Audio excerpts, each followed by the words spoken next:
উপস্থিত আছেন নাগরিক সংহতির সাধারণ সম্পাদক শরীফুজ্জামান শরীফ। স্বাগত আপনাকে অনুষ্ঠানে। পত্রপত্রিকায় প্রকাশিত কয়েকটা গুরুত্বপূর্ণ শিরোনাম আপনাকে পড়ে শোনাই, তারপর আমরা আলোচনায় যেতে চাই। প্রথম আলো, ধনীদের কাছ থেকে বেশি কর আদায়ের সুপারিশ, অর্থনীতি নিয়ে টাস্কফোর্স। জুলাই গণঅভ্যুত্থানে শহীদ পরিবারের সদস্যরা, শহীদ পরিবারগুলোর কোনো খোঁজ নিচ্ছে না সরকার। দৈনিক যুগান্তর, ফের বিচার বহির্ভূত হত্যা, কুমিল্লায় নিরাপত্তা হেফাজতে যুবদল নেতার মৃত্যু।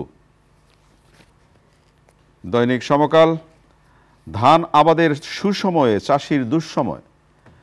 সাক্ষাৎকারে মির্জা ফখরুল ইসলাম আলমগীর, জাতীয় সরকার হলে হয়তো পাল্টা কু হয়ে যেত। জুলাই অভ্যুত্থান বইমেলায় নতুন তাৎপর্য এনেছে, উদ্বোধনী অনুষ্ঠানে প্রধান উপদেষ্টা। কালের কণ্ঠ, রাশিয়ায় মৃত্যু মুখে আরও 18 যুদ্ধদাস। খালেদা জিয়ার শারীরিক অবস্থা স্থিতিশীল। লিবিয়ার সাগরে 20 মরদেহ, সবাই বাংলাদেশি হওয়ার শঙ্কা। বাংলাদেশ প্রতিদিন, হেফাজতে মৃত্যুতে তোলপাড়, ক্যাডার নয় সার্ভিস, মন্ত্রীদের এপিএস লাপাত্তা। মানব জমিন, তেল চিনির বাজার অস্থির হওয়ার শঙ্কা, ডক্টর ইউনূস না বললেও চলতো। আমাদের সময়, গ্রীষ্মে বিদ্যুৎ সংকটের সংখ্যা, হেফাজতে যুবদল নেতার মৃত্যু নিয়ে তোলপাড়, মেলায় নতুন তাৎপর্য নিয়ে এসেছে জুলাই বিপ্লব। খবরের কাগজ, আত্মগোপনে শীর্ষ সন্ত্রাসীরা, মেহরুন, সারা, মনসুর, এমন বিলাসী জীবনের অর্থের উৎস কোথায়? জুলাই অভ্যুত্থান এবারের বইমেলার নতুন তাৎপর্য, অমর 21শে বইমেলার উদ্বোধনী অনুষ্ঠানে প্রধান উপদেষ্টা। কালবেলা, খেলাপি বেড়েছে 48 ব্যাংকে, 21-এর টান বয়সের ঊর্ধ্বে, প্রজন্মের ঊর্ধ্বে। সময়ের আলো, বিষাক্ত খাদ্য সর্বত্রই, পর্দা উঠল প্রাণের মেলার। ইনকিলাব, একটি হত্যাকাণ্ড তোলপাড়, যৌথ বাহিনীর হেফাজতে যুবদল নেতার মৃত্যু। দেশ রূপান্তর, গ্যাস বিদ্যুতে চতুর্মুখী সংকট, অপরাধের নাটায়, ভাসমানদের হাতে। দৈনিক সংগ্রাম, 21 আমাদের মূল সত্তার পরিচয়, প্রধান উপদেষ্টা। দৈনিক দিনকাল, ঐক্যই হচ্ছে শক্তি, তুরাগ তীরে আখিরি মুনাজাত। দৈনিক করতোয়া, গণঅভ্যুত্থান বইমেলায় এনেছে নতুন তাৎপর্য। দৈনিক জনকণ্ঠ, মাঘেই গরম বাড়াচ্ছে দুর্ভাবনা। আমার দেশ, গ্রীষ্ম মৌসুমে বিদ্যুতের তীব্র সংকটের আশঙ্কা, নিরাপত্তা হেফাজতে যুবদল নেতার মৃত্যুতে ক্ষুব্ধ প্রতিক্রিয়া। তিতুমিরের শিক্ষার্থীদের আন্দোলনে যৌক্তিকতা দেখছে না মন্ত্রণালয়। আমরা তিতুমির নিয়ে হয়তো কথা বলবো একটু, কিন্তু তার আগে মাননীয় প্রধান উপদেষ্টা গতকাল বইমেলায় উদ্বোধন করলেন এবং তিনি বলেছেন জুলাই অভ্যুত্থান বইমেলায় নতুন তাৎপর্য এনেছে। আপনাকে ধন্যবাদ, দর্শক শ্রোতাদেরকে ধন্যবাদ। প্রথমেই আমি ওই যে ভূমধ্যসাগরে যে 20 তরুণ যাদের মরদেহ পাওয়া গেছে, কালের কণ্ঠের শিরোনাম, ইতিমধ্যেই অনেকগুলো মিডিয়াতে এসেছে যে তারা সবাই বাংলাদেশি। তো আমি তাদের প্রতি এই মৃত্যুতে শোক প্রকাশ করি আমরা, এবং আমরা আশা করব এই মরদেহগুলো যদি তার স্বজনের কাছে পৌঁছে দেওয়া সম্ভব হয় সরকারের পক্ষ থেকে, সেই কাজটি করবে এবং রাষ্ট্র এই অসহায় পরিবারগুলোর পাশে দাঁড়াবে।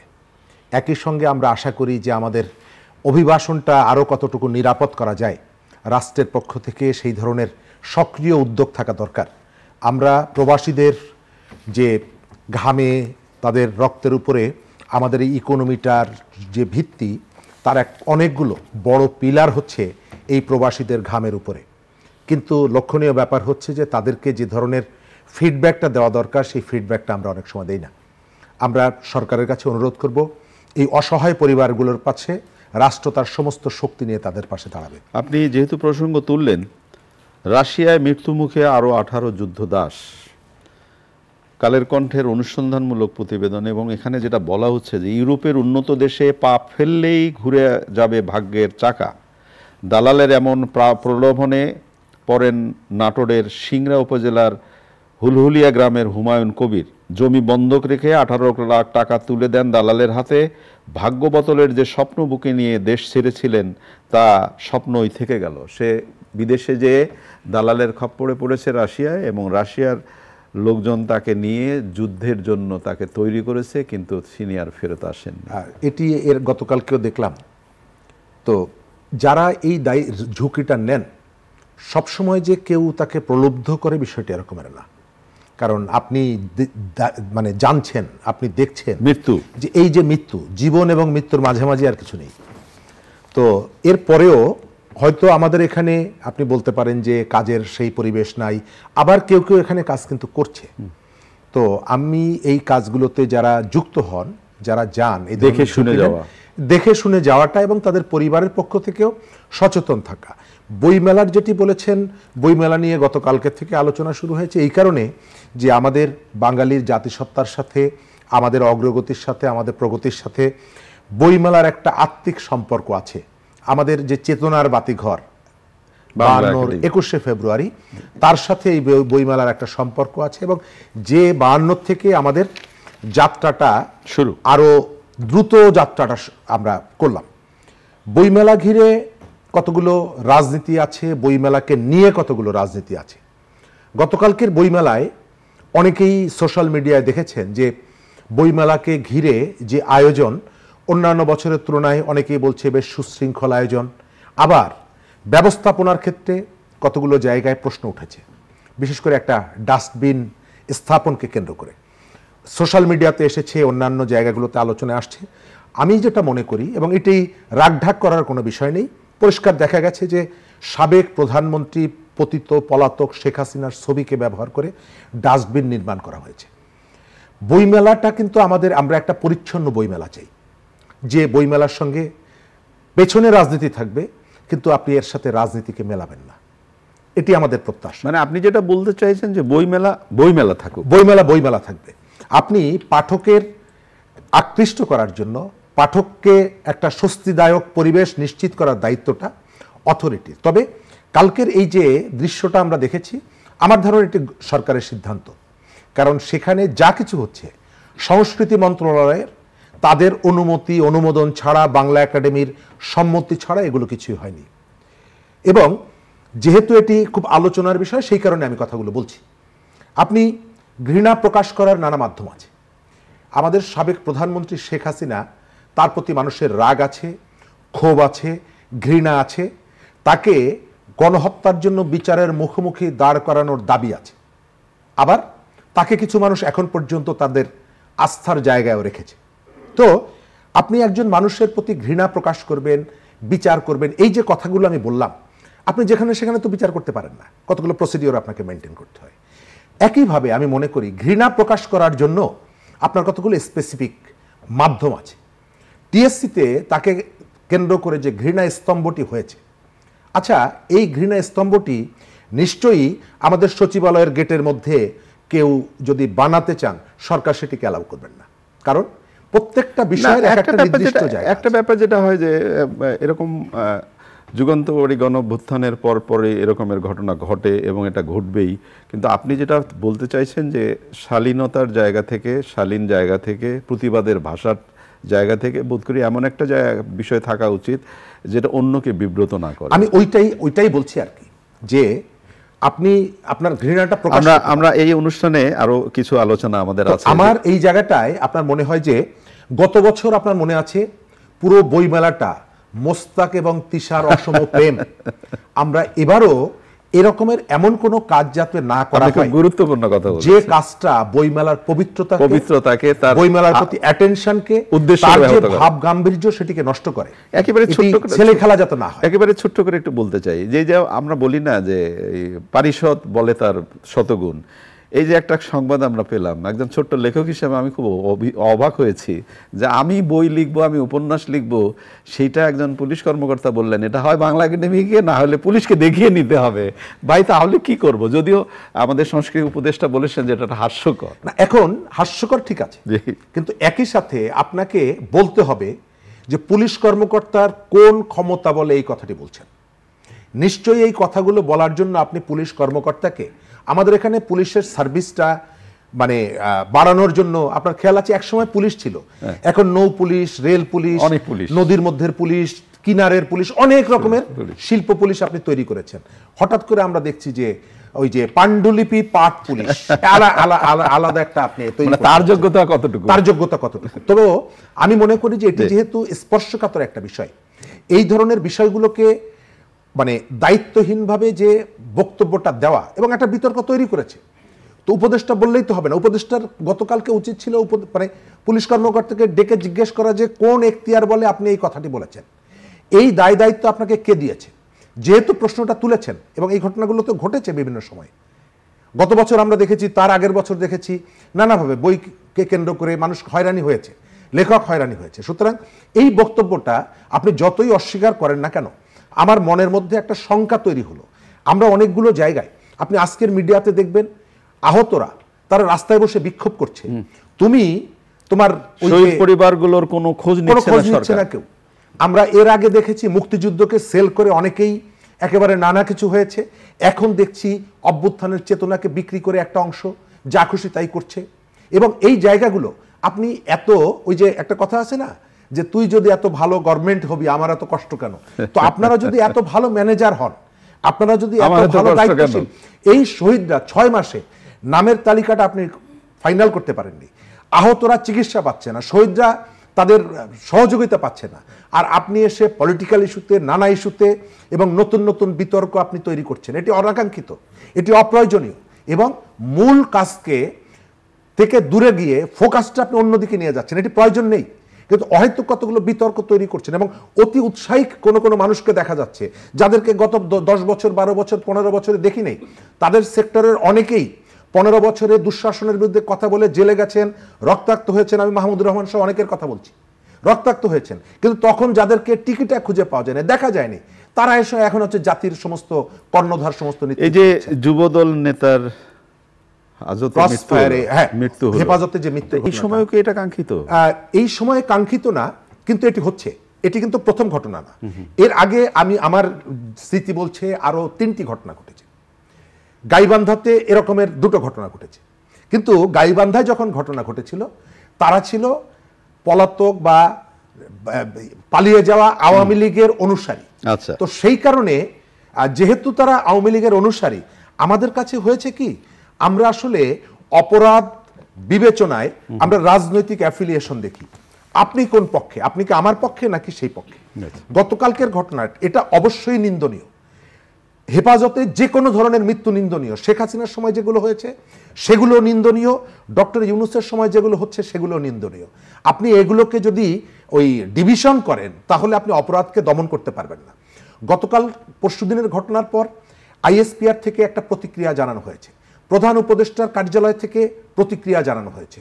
আমরা এটিতে আশ্বস্ত হতে চাই যে এটি শেষ হবে। একই সাথে আমি এটাও আপনাকে মনে করিয়ে দিতে চাই, হেফাজতে আপনি কোনো রাজনৈতিক দল অথবা সাধারণ মানুষ যিনি হোক না কেন, তাকে আপনি নিয়ে ঠান্ডা মাথায় খুন করতে পারেন না। ওই যে গাইবান্ধার যেটা বললাম, আর একটা এরপরে কুষ্টিয়াতে একটা ঘটনা ঘটেছিল, তিনিও বিএনপির কর্মী ছিলেন। তো এই ঘটনাগুলো যদি অব্যাহত থাকে তাহলে আপনি 15 বছরের যে দুঃশাসনের যে উদাহরণটা আমার সামনে বারবার নিয়ে আসেন এবং আপনার শাসনে এগুলো যখন হয় তখন আমি বলবো যে আপনি একজন নির্বোধ, আপনি এক ধরনের কোনো আপনার ওই অনুশোচনা বোধ নাই এবং এই অপরাধগুলোকে আপনি বিবেচনা করছেন রাজনৈতিক রং দিয়ে। ওর যদি কেউ মারা যায় তাহলে এটা ঠিক আছে, কিন্তু এই দিকে কেউ মারা গেলে সেটি ঠিক নাই। এটা বন্ধ হওয়া দরকার এবং মনে রাখা দরকার প্রত্যেকটি হত্যাকাণ্ডের জন্য আমাদের যে সরকার আছেন, আপনি নিশ্চয়ই জানেন, আন্তর্জাতিক পরিসরে তাদেরকে এটার জন্য জবাবদিহি করতে হবে। গতকালকে যে প্রতিক্রিয়া দেখেছি প্রধান উপদেষ্টার কার্যালয় সহ অন্য যে কোনো ঘটনায়, বিচার বহির্ভূত হত্যাকাণ্ডে যেন একই ধরনের প্রতিক্রিয়া আমরা দেখি।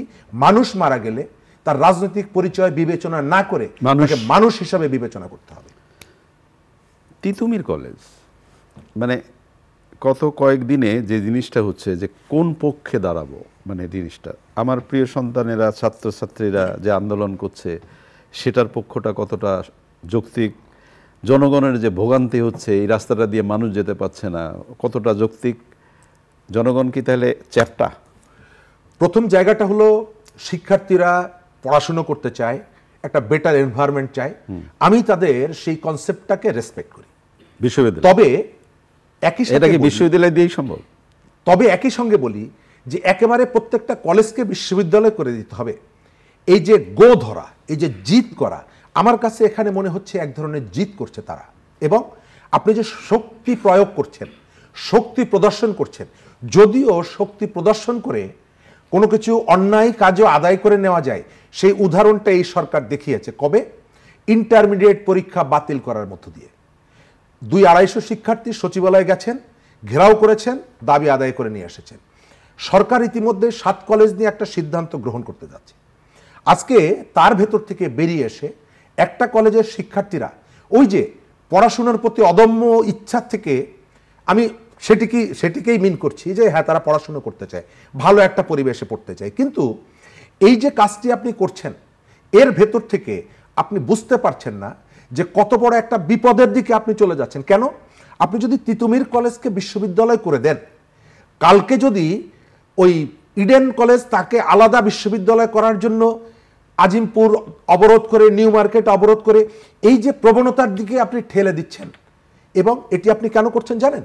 এটি করছেন শিক্ষার্থীদের অনেক অন্যায্য অন্যায় দাবির কাছে আপনি নতি স্বীকার করছেন। এই কারণে ওই যে আপনি বলেছিলেন যে আমার ক্ষমতার পাটাতন শিক্ষার্থীদের উপরে, সেই কারণে এই যে কাজগুলো হচ্ছে বা হতে যাচ্ছে, এগুলো ভবিষ্যতের জন্য খুবই বিপজ্জনক হবে। ভবিষ্যতে তো কোনো না কোনো রাজনৈতিক দল ক্ষমতায় আসবে, রাষ্ট্র পরিচালনার জন্য তাকে ভয়াবহ সমস্যায় পড়তে হবে। কেন?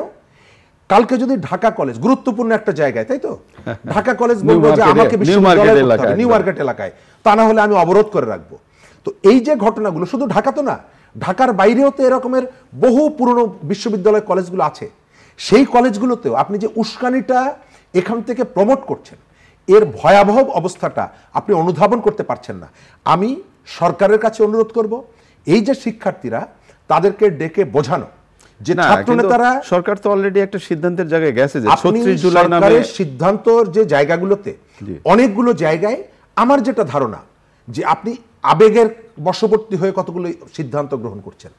আমি এই যে আপনার যে কনসেপ্টটাকে আমি অনার করছি না, কিন্তু 36 জুলাই বিশ্ববিদ্যালয় আপনি যখন ইন্টারন্যাশনাল লেভেলে এই নাম নিয়ে আপনি যখন যাবেন, তাদেরকে আপনাকে ব্যাখ্যা করতে হবে যে এটা কি, এটি আসলে কি। 36 জুলাই বলে তো আসলে আমাদের ক্যালেন্ডারে তো এরকমের স্বীকৃত নেই, এটা আমার আবেগের জায়গা, তৈরি করে ফেলবে, এটা আমার আবেগের জায়গা। তো আমি মনে করি যে কতগুলো জায়গা আছে যে জায়গাগুলো শুধুমাত্র আবেগ দিয়ে চলে না, আপনাকে কতগুলো বাস্তবতা বিবেচনা করতে হয়। আর শিক্ষা মন্ত্রণালয়ের যে পদক্ষেপগুলো দেখছি, আমি তো শুধু শিক্ষা মন্ত্রণালয়ের পদক্ষেপ দেখতে চাই না। এই যে ছাত্রনেতাদের ডাকে আজ থেকে 6 মাস আগে এই যে তিতুমিরের যে শিক্ষার্থীরা জীবন বাজি রেখে দেশের মুক্তির জন্য এগিয়ে এসেছিল, আমি সেই ছাত্রনেতাদেরকেও দেখতে চাই, তারা এখানে এসে এদের সাথে কথা বলুক। এরা যদি কোনো ভুল করে, অবশ্যই তাদেরকে বোঝাতে হবে যে তোমরা ভুল করছো, তোমাদের যে স্পিরিটের সাথে আমাদের অনার আছে, আমরা এটাকে সমর্থন করি। কিন্তু এই যে প্রবণতাটা, আজকে তিতুমির কলেজ, কালকে ঢাকা কলেজ, এবং আপনি জেনে রাখেন সারা দেশেই আন্দোলন ছড়িয়ে পড়বে এক সময়। বিশ্ববিদ্যালয় চাই, প্রত্যেকটা জায়গায় জায়গায়, জেলায় জেলায় বিশ্ববিদ্যালয়টা কনসেপ্ট আমাদের ছাত্র জীবনে আমরা শুনেছিলাম, যদিও সেটিকে আমি কখনোই সঠিক মনে করিনি। এখন একটা জেলায় একাধিক বিশ্ববিদ্যালয়ের দাবি উঠবে। রংপুরে যতগুলো বড় কলেজ আছে, প্রত্যেকটা কলেজ এই দাবি করবে, খুলনা অনেকগুলো কলেজ আছে দাবি করবে। আমার মনে হয় আমরা এই আলোচনা এই পর্যন্তই রাখি, পরিস্থিতি কি বলে দেখা যাক। একেবারে শেষের দিকে আমরা অনুষ্ঠানের দৈনিক সমকালে যে শিরোনামটি হয়েছে সেটি দিয়ে অনুষ্ঠান শেষ করতে চাই। ধান আবাদের সুসময়ে চাষির দুঃসময়। চাষির যদি দুঃসময় হয় তাহলে পরবর্তী সময়ে কি হবে? এটি আমি সবসময় বলি, আমাদের এখানে কৃষিতে ব্যাপক পরিবর্তন এসেছে, কৃষি উঠে দাঁড়িয়েছে, কিন্তু আমাদের এখানকার কৃষির বিকাশ হচ্ছে অভাবের সংসারের কিশোরী কন্যাটির মতো, যে বড় হয় অনাদর আর অবহেলায়। আমাদের এখানে কৃষি বিকশিত হচ্ছে, কৃষি এগিয়ে যাচ্ছে, কিন্তু রাষ্ট্রের যথাযথ প্রণোদনা যেটা থাকা দরকার সেই প্রণোদনা পাচ্ছে না। গত কয়েকদিন আগে আপনি ঢাকার বাজারে 30 টাকার যে কফিটা কিনেছেন, 50 টাকায় যে টমেটোর কেজি কিনেছেন, সেই কৃষি পণ্য ওই কৃষক বিক্রি করেছে 5 থেকে 3 টাকায়, 2 টাকা। তো এর ভেতর থেকে আপনি এই জায়গাটা বলতে পারেন যে আমাদের এখানের কৃষি ভালো থাকলেও কৃষক ভালো নেই। আমরা এই জায়গাটার থেকে কৃষক বেরিয়ে আসুক, কারণ তার অনেক অভিমান। এই কৃষককে আপনার মনে আছে করোনার সময় পিঠে লিখেছিল আর করব না ধান চাষ, দেখি তোরা কি খাস। আমি নিশ্চিত হয়ে বলতে পারি ওই অভিমান নিয়ে সেই কৃষক আবার ধান খেতে গেছেন। সে মাঠে গেছেন, সুতরাং কৃষককে ভোলা যাবে না। অবশ্যই কৃষক কৃষক রাষ্ট্রকে তার পাশে দাঁড়াতে হবে। সৃষ্টিকর্তা অবশ্যই কৃষক আমাদের বাঁচিয়ে রেখেছেন। অনেক ধন্যবাদ। প্রিয় দর্শক, আমরা যে বিষয়গুলো নিয়ে কথা বললাম আপনি নিশ্চয়ই শুনলেন। অনেক কষ্টের কথা, সাফল্যের কথা, আশাবাদের কথাও ছিল। ভালো থাকবেন। আগামীকাল নিশ্চয়ই সময় আবার কথা হবে। খোদা হাফেজ।